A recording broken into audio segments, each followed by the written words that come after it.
입니다. 사도행전 14장의 그 장제목은 1차 전도 이해의 두 번째라는 얘기죠. 맥은 1절로 7절입니다. 한 절씩 읽으시겠습니다. 이에 이고니온에서 두 사도가 함께 유대인의 회당에 들어가 말하니 유대와 헬라의 허다한 무리가 듣더라. 그러나 순종하지 아니하는 유대인들이 이방인들의 마음을 선동하여 형제들에게 악감을 품게 하거든. 3절 읽으세요. 두 사도가 사도가 오래 있어 주를 힘입어 담대히 말하니 주께서 그들의 손으로 표적과 기사를 행하게 하여 주사 자기 은혜의 말씀을 증언하시니. 네, 4절 무리가 나뉘어 유대인에 따르는 자도 있고 두 사도를 따르는 자도 있는지라. 이방인과 유대인과 관리들이 두 사도를 모여 차려 불러치려고 하려니 그들이 알고 도망하여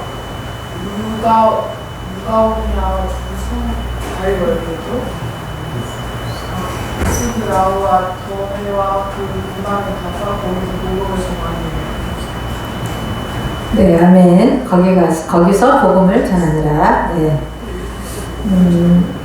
이제 14장은 1차 전도 두 번째입니다. 그래서 13장과 14장이 1차 전도죠. 오늘 이제 14장에서 1차 전도가 끝나게 되는데요.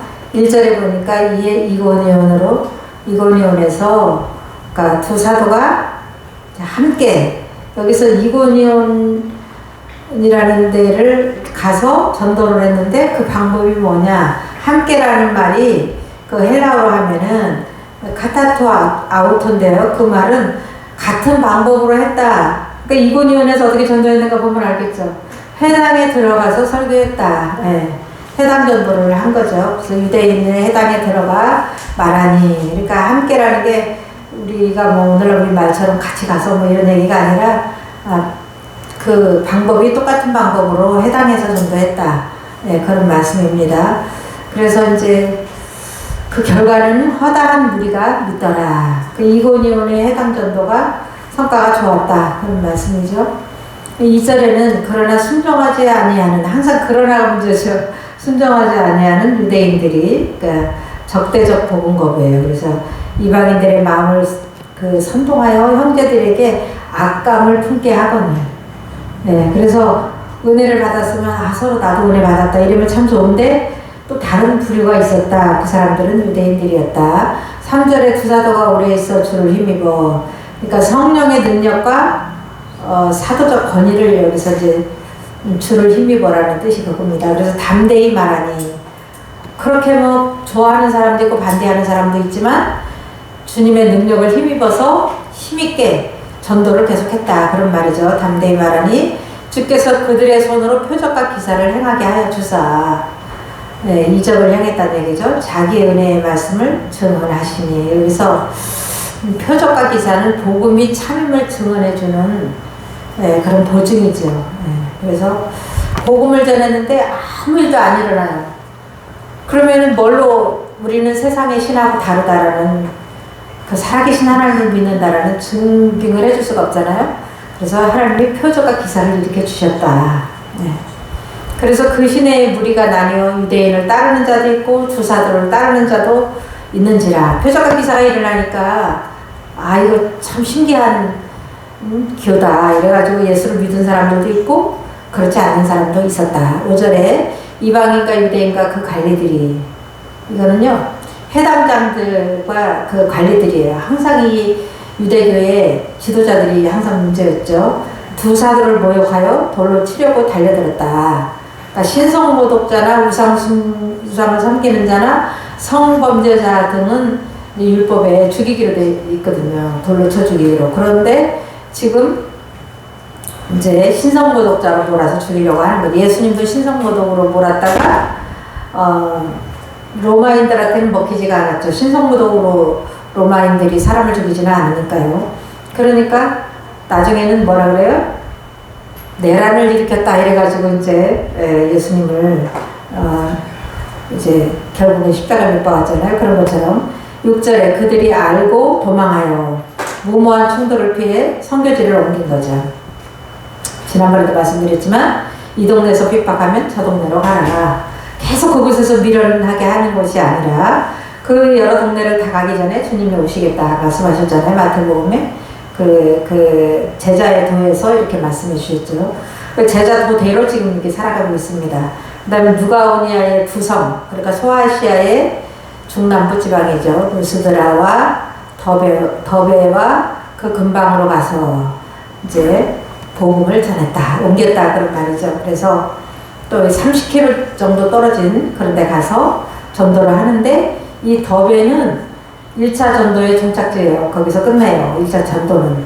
그 다음에 돌아오면서 또 전도를 이제 전도했던 교회들을 들러서 거기서 지도자들을 세우고 이런 일을 하지만 전도는 더베에서 끝납니다. 그래서 이제 그 팁에 보면은요, 사도가 뭐냐, 사도. 팁에 사도가 나오죠. 그 헬라어로 아포스톨로인데 보냄을 받은 자, 대리자라는 뜻이에요. 네, 그래서 초대교회의 기초를 세운 권위 있는 사도는 예수 그리스도의 12제자예요. 그리고 바울. 그 외에도 사도로 불린 자들도 있어요. 우리가 이제 저기 14장에서 보면 나오는데 바나바와 그리고 예수 그리스도의 형제인 야고보와 그다음에 우리가 신라라고 주로 부르는 실로아노와 디모데 이런 사람들도 이제 사도라고 불리기는 했어요. 그러나 진짜 우리가 사도는 누구냐? 예수님의 12제자와 바울이다. 네, 이렇게 아시면 됩니다. 8절로 18절에는요. 루스드라 전도인데요. 루스드라는 6번째, 1차 전도 6번째 전도지죠. 그래서 거기에서 선천적 안진뱅이를 치유하고 그 일로 인해서 두 사도를 우상화한 사건이 나오는 게 지금 8절로 18절 단락이에요.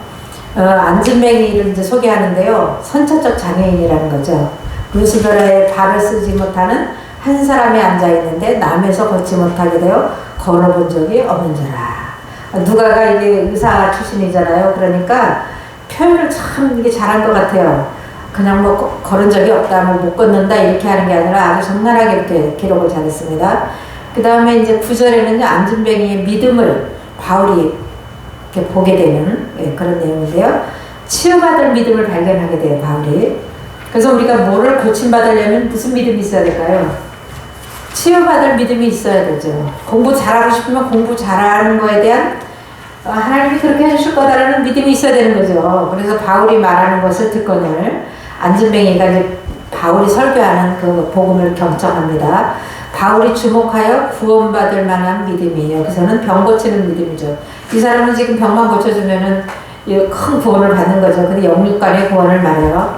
그에게 있는 것을 보고. 그래서 안진뱅이는 믿음이 있었다. 치유받을 믿음. 여기서 우리가 꼭 기억해야 될 게, 기도해주는 사람의 능력 중요하지만, 이 치유받을 사람의 믿음이 중요하다. 이거를 꼭 우리가 알아야 돼요. 왜 어떤 사람은 기도했는데 낫고 어떤 사람은 안 나을까? 믿음이 중요하죠. 네. 믿음이 능력입니다.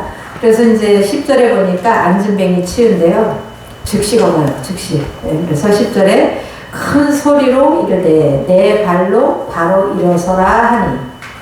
그러니까 바울의 공개적 명령이에요. 혼자 일어나라. 방에 가서 내가 기도해줄게. 그리고 데리고 와서 둘이만 있는 데서 하는 게 아니라 공개적으로 지금 내 발로 바로 일어서라 하니 그 사람이 일어나 걷는지라.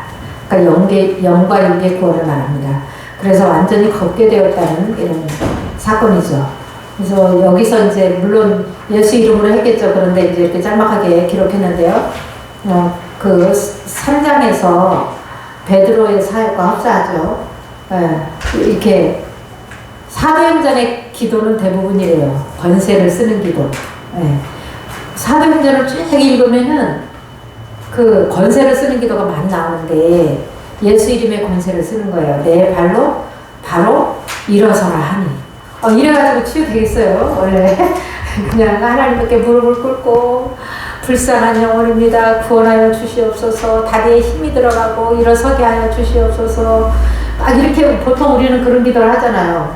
맞아요. 그 기도도 해야 돼요. 그러나, 권세를 쓰는 기도. 네, 중요합니다.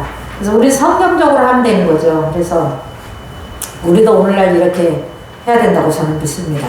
그래서 오늘날은 바울이 살아있는 것도 아니고 예수님은 여전히 살아계시고 성령은 역사하시지만 바울, 그 유명한 사도 바울도 살아계신 것도 아니고 천국 가셨고 베드로도 살아계시는 게 아니에요. 오늘날은 누가 해야 돼요?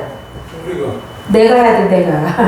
내가 해야 돼요. 나는 집사님도 아니고 나는 평신도인데 목사님도 아닌데 난 권사밖에 안 되는데 이런 소리 하시면 안 됩니다. 이게 한 영혼 구원하려면 내가 이런 열정을 가지고 기도도 해봐야 되죠. 네. 그리고 이제 이거는 우리가 꼭 생각해야 될 일이고요. 11절에 보니까 목격자들의 반응이에요. 그 자리에서 일어나니까 선천적 장애를 가진 사람이 그래서 바울과 바나바를 신격화해요. 그 동네 사람들이 11절인데요. 무리가 바울이 한 말을 보고 루가오니아 방언으로 소리질러 이르되 루가오니아 방언 이 헬라어로 잘 말해야 되는데 지금 너무 급해갖고 막 자기네 방언이 나온 거예요. 자기네가 흔히 쓰는 방언을 말하면서 소리 질렀는데 그게 뭐냐 고대 그리스 로마 신화에 등장하는 신들이래요. 신들이 임했구나 이렇게 생각한 거예요. 자기들이 섬기던 신인 줄 알고 그래서 사람의 형상으로 우리 가운데 내려오셨다 하여 이런 일은 없어요. 예수님만 성육신 하셨지 이런 일은 없습니다. 그런데 사람들이 오해한 거죠. 그래서 바나바는 제우스라 하고 제우스는 헬라 신화에서 신들의 우두머리라는 거를 이제 우두머리를 그렇게 말하는 거예요. 제우스라고. 그 다음에 바울은 그 중에 말하는 자임으로 설교하잖아요. 바울은 그러니까 헤르메스라 하더라. 그래서 제우스의 대변자로 언어를 지배하는 신이라 이거예요. 그래서 이 두 신이 내려오셨으니까 우리가 제사를 해야 된다 이래가지고 지금 소동이 벌어졌어요. 갑자기. 하나님께 영광만 돌리면 되는데 다른 쪽으로 지금 튄 거예요. 그래서 제우스 제사장이 제사 준비를 하는데요. 이 시외 제우스 제사, 그러니까 시내에 그 성내에 제우스 신당이 있는 게 아니라 시외에 있었겠죠, 밖에. 그래서 신당의 제사장이 소와 하완들이라는 제물을 말하는데요. 가지고 대문 앞에 와서 여기 성문 앞이죠. 무리와 함께 제사하고자 하니. 그때부터 이제 바울이 울분이 터져서 이렇게 답답할 수가. 네, 그래서 제사를 만류하는데요. 두 사도가 울분이 이제 올라옵니다. 그래서 두 사도, 바나바와 바울이 듣고 옷을 찢고 무리 가운데서 뛰어들어가서 소리 질러. 그러니까 이 울분을 표시할 때 유대인들은 대부분 옷을 찢는데요. 여기서 두 사도가 울분을 터뜨립니다. 이르되 여러분이 어찌하여 이러한 일을 하느냐. 우리도 여러분과 같은 성정을 가진 사람이라. 신적 존재가 아니라는 의미죠. 이렇게 이제 말리고 있는데 여기서 이제 복음 전파의 목적을 설명해요. 내가 이렇게 복음을 전하는 이유가 뭔지 들어봐라 이렇게 설명을 합니다. 우상 숭배를 버리고 회개하도록 하기 위해서 내가 복음 전하는 거다 이 말이에요. 15절에 여러분에게 복음을 전하는 것은 이런 헛된 일을 버리고 우상 숭배죠. 천지와 바다와 그 가운데 만물을 지으시고 살아계신 하나님께로 돌아오게 함이라. 이 돌아오게 함이라는 게 회개예요. 회개하고 하나님께로 돌아오면 하나님의 가족이 된다는 거죠. 오늘 오전 말씀처럼.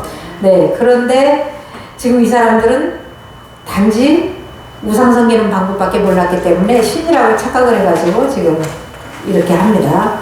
아마 이 사람들 아무리 우상을 섬겨도 이런 이적을 본 적이 없는 것 같아요. 분명히 본 적 없죠. 그러니까 바울이 행하는 이 이적을 보고 와, 이 신이다 신 이렇게 생각한 거예요. 그래서 착각은 잘하지만 잘못된 착각입니다. 그래서 이제 다시 설교 비슷한 걸 하는데요. 방임에 대해서 말합니다. 지나간 세대. 이 말은 16절에는요. 하나님이 지나간 세대에는 이 말은 하나님의 구속 계획이 그리스도를 통해서 온전히 성취되기 이전, 그러니까 십자가 사건 이전을 말하죠. 모든 민족으로 자기들의 길들을 가게 방임하셨으나 이 자기들의 길이라는 얘기는 가치관, 세계관, 우상숭배, 자기 마음대로 사는 거 이런 거겠죠.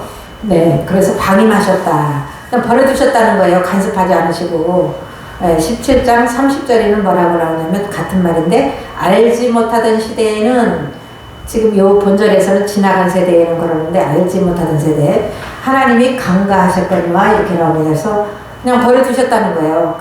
그렇지만 그래도 완전히 버려둔 건 아니다. 이 말씀이 17절이에요. 지나간 세대에게도 하나님의 신성을 계시하셨다. 특별 계시는 아니지만 일반 계시를 하셨다. 예, 그러니까 죄가 예수를 안 믿었으니까, 모르고 안 믿었으니까 죄가 없어. 이런 얘기가 아니라는 거예요. 네, 지금 그렇게 착각할 수 있잖아요. 16절 내용을 우리가 읽으면. 근데 17절에는 거기에 대한 설명인데요. 그러나 자기를 하나님이죠. 증언하지 아니하신 것이 아니니. 그러니까 지나간 세대에도 하나님을 아는 지식을 하나님이 허락하셨다는 의미예요. 그러니까 다 나 몰라서 못 믿었어요. 이런 말은 안 통한다는 얘기죠. 네. 그래서 곧 여러분에게 하늘로부터 비를 내리며 결실기를 주시는 선한 일을 하사 음식과 기쁨으로 여러분의 마음에 만족하게 하셨느니라 하고, 그러니까 자연적 혜택만 봐도 우연히 비가 내리는 것이 아니고 우연히 계절이 바뀌는 것이 아니고 이렇게 계절 자연계를 통해서 알게 하셨다는 거죠. 그래서 세상 사람들도 아주 다급하고 비가 안 오면 뭐 해요? 기우제라고 그래서 하늘에 하나님이 주관하시니까 하늘에다 대고 기우제를 드려야 된다고 하잖아요. 그런 것처럼 무의식 중에 이렇게 하나님을 알고 있다는 거죠. 모르는 게 아니라는 거예요. 이렇게 말하여 겨우 무리를 말려 자기들에게 제사를 못하게 하니라. 부사들은 온 인류에게 은혜를 베푸시는 창조주 하나님의 보편적인 사랑을 진술함으로써 우상 및 제사를 겨우 만류했다. 그래서 지금 안 믿는 사람에게도 똑같이 해를 붙이시고 비를 내리시고 자연계가 그대로 돌아가게 하시는 것은 하나님의 일반 은총이라고 그래요. 그 일반 계시. 그 일반 계시를 통해서 하나님의 살아계심을 지금도 계속 말씀으로 안 하시지만 보게 하시는, 보게. 이게 우연이겠어? 하늘이 하시는 거지? 이렇게 보게 하시는 거죠. 그래서 계시는 두 가지가 있는데요. 일반 계시가 있어요. TV에 보면은 일반 계시는 뭐냐? 자연 법칙, 인간의 이석, 역사 등과 같은 일반적 그 방편을 통해 하나님께서 자신의 존재와 일반적 속성을 드러내시는 것을 일반 계시라고 해요. 즉 이방인들이나 복음 이전 세대가 성경의 진리를 몰랐다 하더라도 하나님의 영원하신 능력과 신성을 그 만물에 분명히 보여줬으므로 창조주 하나님께 영광을 돌리지 않고 피조물들을 섬긴 죄는 일반 계시와 양심의 법에 따라 심판을 받게 된다는 거예요. 그래서 예수님 오시기 전에는 어떻게 했을까요? 아브라함 시대는 어떻게 했을까요? 우리가 막 이러잖아요. 다 알게 하나님 만들으셨다는 거죠. 자연계를 통해서. 그러면 우리는 예수 믿는 사람 뭘 받은 사람들이냐? 특별 계시를 받은 사람들이에요. 우리는. 특별 계시는 뭐냐? 아래 TV에 보면 인간 구원과 관련된 하나님의 계획과 진리를 계시해 주신 것을 의미해요. 즉 이제 성경으로 다 계시해 주셨잖아요. 즉 성령의 감동으로 기록된 성경과 현현, 신언, 이적 등 초자연적인 방법으로 우리는 계시해 주셨기 때문에 우리는 하나님을 압니다. 그 밑에 성경 구절을 쭉 많이 기록해 놨는데 여기 찾아보면 다 그런 말씀이 나옵니다. 19절로 20절 단락에는요. 유대인들의 원정박해예요. 비시디아 안디옥과 이고니온에서 루스드라까지 달려와서 지금 바울을 돌로 친 그 사건입니다. 그래서 19절에 돌에 맞은 바울이에요. 유대인들이 무리를 충동했고요. 유대인들이 안디옥은 네 번째 전도지죠. 이고니온 다섯 번째 전도지. 무리를 충동하니 그들이 돌로 바울을 쳐서 죽은 줄 알고 시외로 끌어내치니라. 이 말은 성 밖에 던졌다. 그런 말이 성 밖에다가 끌어다 내버린 거예요. 성 안에서 돌로 쳐가지고. 원래는 이제 성 밖에서 쳐야 되는데 성 안에서 쳐가지고 그것도 이제 끌어내버렸다. 이런 말이죠. 그래서 여기는 지금 그 비시디아 안디옥과 이고니온은 네 번째, 다섯 번째 전도지고 지금 이 사건이 일어난 데는 루스드라 여섯 번째 전도지에서 이런 일이 일어난 거죠. 그리고 이제 20절에 보니까 제자들이 둘러섰을 때에 루스드라의 성도들이죠. 바울이 이제 막 돌에 맞아 피투성이 돼가지고 누워있으니까 살았나 죽었나 장례를 치러야 되나 그런 생각을 다 했겠죠. 네, 그리고 둘러섰을 때 바울이 일어나 주께서 이 모든 것 가운데 나를 건지셨느니라 하고 디모데후서 3장 11절에 나오는데 돌로 한번 맞았다고 기록한 내용이 여기인 것 같아요. 그 성에 들어갔다가 이튿날 바나바와 함께 더베로 가서 그러니까 순교적 자세예요. 지금 돌로 맞아서 이 지경 되면 이 전도 중단해야 돼요? 계속 해야 돼요? 옆에서도 중단합시다, 그만합시다, 쉬셔야 돼요. 막 별소리 다 있을 거 아니에요? 근데 순교적 자세로 다시 다른 전도지로 옮겨가는 걸 볼 수 있어요. 지금 바울이 그 예수님의 그 선교 자세를 가르쳐 주는 데 그대로 지금 하고 있어요. 이 동네에서 핍박하면 저 동네로 옮겨가면서 거기에 조금도 굴하지 않고 복음을 전하는데요. 30km쯤 되는데 더베로 가서 길르기아가 인접돼 있는 그 지역 가서 또 복음을 전합니다. 그래서 이게 더베는요 이제 마지막이죠. 마지막 이제 종착지인데요. 21절로 28절에요. 더베 전도와 귀한 여정이에요. 이제 마지막 1차 전도는 끝나는 거죠. 전도지 4곳을 신방하고 돌아오는 길에 그다음에 각 교회 지도자를 임명을 하는 그런 걸 목회자들을 세우고 돌아오는 걸 볼 수 있어요. 그 다음에 전도의 성과는 뭐냐면 많은 사람을 제자로 삼았고요.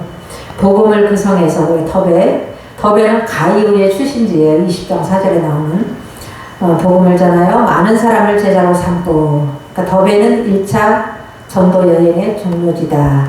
2차 전도 시에 재방문했었고요.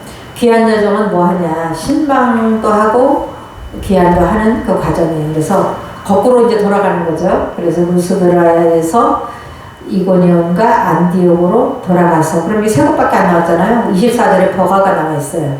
그래서 4곳을 신방해서 목회자를 세우고 격려한 다음에 이제 안디옥으로 돌아가는 그런 귀환을 하고 있습니다.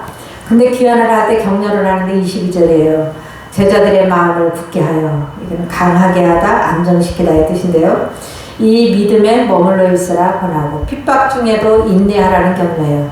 바울만 핍박했을까요? 성도들도 개종한 성도들도 핍박을 하니까 핍박을 받으면 뭐 해야 되냐? 인내해야 되는 거죠. 인내가 없으면 신앙생활을 계속 유지할 수가 없는 거죠. 또 우리가 하나님의 나라에 들어가려면 많은 환난을 겪어야 할 것이라 하고 그러니까 우리가 예수 믿는 사람은요 핍박은 필연적이에요. 자꾸 이거를 피하려고 그러면 안 돼. 필연적으로 핍박은 받는다. 네, 그래서 필연적이다라는 거를 이해하고 필연적 핍박을 당하는데 이때 대처 방법은 인내다. 어쨌든 참고 믿음을 굳게 지켜야 된다. 그 다음에 23절에는요 각 교회 지도자 선출 임명인데 지금 이제 전도 회원 지역에 가서 교회 조직을 만드는 그런 겁니다. 23절 각 교회에서 그러니까 루스드라, 이고니온, 피시디아, 안디옥 이렇게 장로들을 택하여 여기 장로는 목회자들을 말하는데요. 손을 들어 투표하다는 뜻이에요. 택하여라는 말이 성도들이 우리 교회 목회자는 아무개가 했으면 좋겠습니다. 이렇게 손을 들어서 이제 택한 다음에 금식기도하며 그들이 믿는 주께 그들을 위탁하고 그러니까 11장 30절에서 장로라는 언급은 이미 나왔었는데요. 장로 선출과 임명은 본절이 최초예요. 그래서 이제 전도해놓은 지역에 가서 교회를 만들고 교회를 어느 정도 구성해놓은 교회에 가서 목회자를 세우고 돌아가는 그런 겁니다. 정말 조금도 후퇴함이 없어요. 돌에 맞았어도 지금 계속 그 일을 하면서 가고 있어요. 24절에 버가 신방을 기하는데요. 비시디아 가운데로 지나서 반빌리아에 이르러 이 말은요. 국으로 섬은 들리지 않았다는 말이 포함되어 있어요. 왜냐하면 비시디아 가운데로 지나서 처음에 갈 때는 국으로 섬을 거쳐서 이렇게 쭉쭉 갔는데 돌아올 때는 비시디아 가운데로 지나서 반빌리아에 이르러 그러니까 말씀을 버가에서 전하고 세 번째 전도지죠. 아달레아로 내려가서 거기서 배 타고 안디옥에 이르니 그러니까 이제 그 국으로 섬 2군데는 안 들리고 지금 직접 안디옥으로 돌아오는 과정이면 4군데 신방하고 그래서 수리아 안디옥이죠. 여기는 저 국으로 섬 신방을 생략하고 곧바로 안디옥으로 직행했다 이 말이죠. 이곳은요 안디옥 교회로의 기반이에요. 그래서 두 사도가 이룬 그 일을 위하여 여기는 이제 성공적 1차 전도 여행을 두 사도가 이룬 그 일이죠. 전도. 전에 하나님의 이 말은 13장 2절 성령의 지시로 선교사를 파송한 그걸 말해요. 은혜에 부탁하던 것이라. 그러니까 안디옥 교회가 무엇인가를 다시 한번 누가가 자세히 설명하는 거죠. 안디옥 교회는 바울과 바나바를 이방 전도자로 파송한 교회라는 의미예요. 그다음에 선교 보고를 하는데요. 자기 교인들한테 해요. 안디옥 교회 파송해준 교회. 그들이 이르러 교회를 모아 안디옥 교회 성도들이죠. 하나님이 함께 하신 모든 일과 이방인들에게 믿음의 문을 여신 것을 보고하고 그 다음에는 뭐 했냐? 휴식을 했어요. 휴식이 또 필요해요. 우리가 주일한다고 그냥 열심히 하는 것도 중요하지만 또 휴식을 해야 다음 또 일을 할 수 있잖아요. 그래서 휴식 기간이 얼마냐? 한 1년여 된다고 학자들이 말하고 있습니다. 할례 문제로 예루살렘에 올라가기까지 15장에 이제 할례 문제가 나오는데요.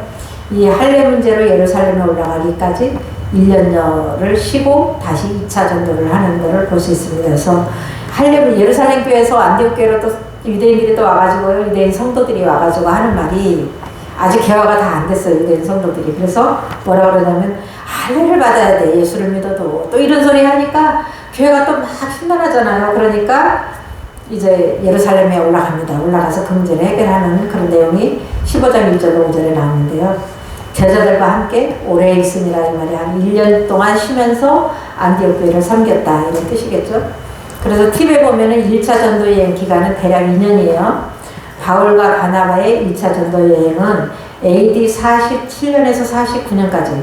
그러니까 예수님이 돌아가신 지가 언제죠? AD 몇 년이라고 그랬죠, 제가? 예, 마태복음에 30년. 예수님이 돌아가셔서 살아나시고 부활하신 지 30년에 승천하셨는데 AD 47년, 49년이니까 예수님이 승천하신 다음에 17년에서 19년, 대략 2년이죠. 즉 예수 그리스도의 승천으로부터 17년, 19년 후에 이렇게 이제 이방인 전도가 강하게 펼쳐졌다 이런 얘기죠. 그 다음에 두 번째 팁에는 1차 전도 여행의 경로예요. 경로는 7곳인데요. 이제 13장부터 14장까지 다 포함해서죠.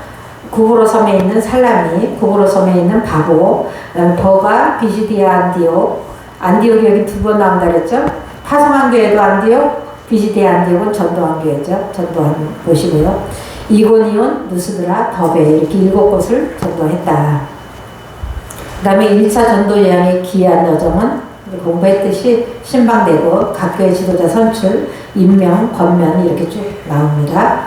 네, 그래서 이렇게 루스드라, 이고니온, 피시디아, 안디옥, 버가 즉 1차 전도지 4곳을 신방하고 귀환했다.